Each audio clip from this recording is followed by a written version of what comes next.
move, signing Stingley, great move because, man, there are few that are better than him on the out. All right, now let's go to Aaron Rodgers and where the four-time MVP may go. People are talking and speculating about where he may end up. The three teams that you hear associated with Aaron Rodgers are the Minnesota Vikings, the New York Giants, the Pittsburgh Steelers. The Minnesota Vikings connection to Aaron Rodgers makes me laugh because if Aaron Rodgers elected to go there, it would be him deliberately following Brett Favre's path the entire career, going from Green Bay to New York to Minnesota. If he goes to New York, the Giants, he can stay in the same house, but he's going to a team that, look, let's be honest, they don't really have an opportunity to win at a high level this year. Not only are they a team in full rebuilding mode, but they're dealing with a division with the Washington Commanders and the Philadelphia Eagles that are head and shoulders above them. They can make some moves. They can close the gap with Aaron Rodgers, but it won't be the same.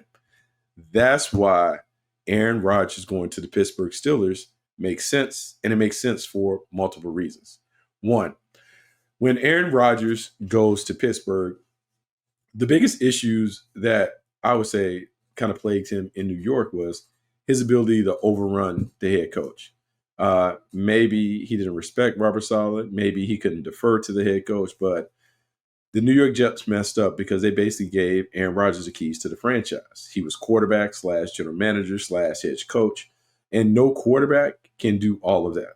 While you may solicit the kind of opinion of the franchise quarterback, at no point do you give him the keys to the franchise to allow him to pick who he wants to come with him, Randall Cobb and some of the other Green Bay cast-offs. You don't do that because now the pecking order is all wrong and it messes up the locker room.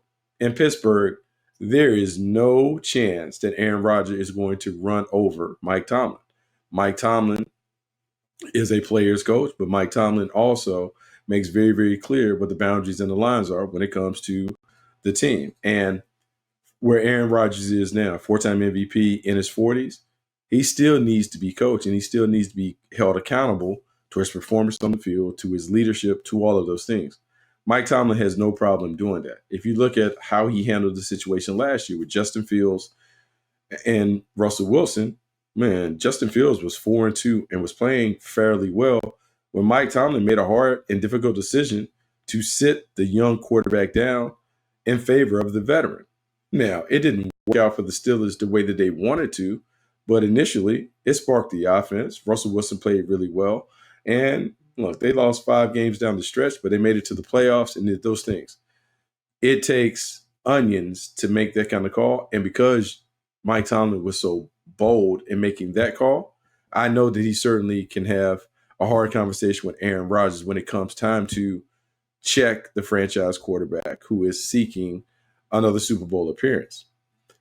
Beyond Mike Tomlin, the reason why this team makes sense is personnel-wise, I can see why Aaron Rodgers would be and should be intrigued by playing in Pittsburgh. While they still need to add another running back, I look on the flanks, I see DK Metcalf and George Pickens. I see a pair of vertical stretch makers. I see guys that are supersized on the perimeter so they command a significant advantage over defensive backs. And I see guys that can make it happen. When I look at Aaron Rodgers and what he needs at this stage of his career, he needs people that can lighten the load for him. And in looking at that, those guys can certainly lighten the load for him by, making it a situation where he can throw it on the perimeter. He can let them go to work. He can let them do things in the vertical passing game while they're able to run the football. That brings me to Arthur Smith. Arthur Smith is someone who wants to run the ball. He wants to set it up on play action. Those are things that will make it easier for Aaron Rodgers. I know that Aaron Rodgers went to New York and he basically ran his offense. Nathaniel Hackett kind of co-signed on it, and that's what they did.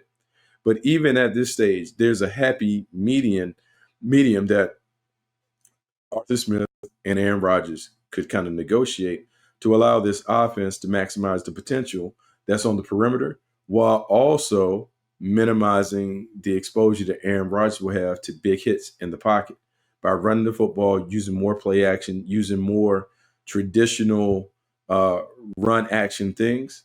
Man, this game could be very, very easy for Aaron Rodgers. And for the Steelers, Aaron Rodgers is attractive because he has the it factor that they've lacked at that position.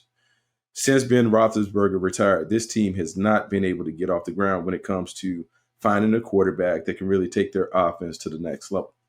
I'm not saying that Aaron Rodgers has elite talents anymore, but I am saying his experience, his expertise, I would say his aura and leadership ability with this team would work. And backed by a coach who finds a way to really embolden his players while keeping them under wraps. Yeah, I think this could work in Pittsburgh. And I am intrigued by the possibility of Aaron Rodgers helping the Steelers go after another Lombardi.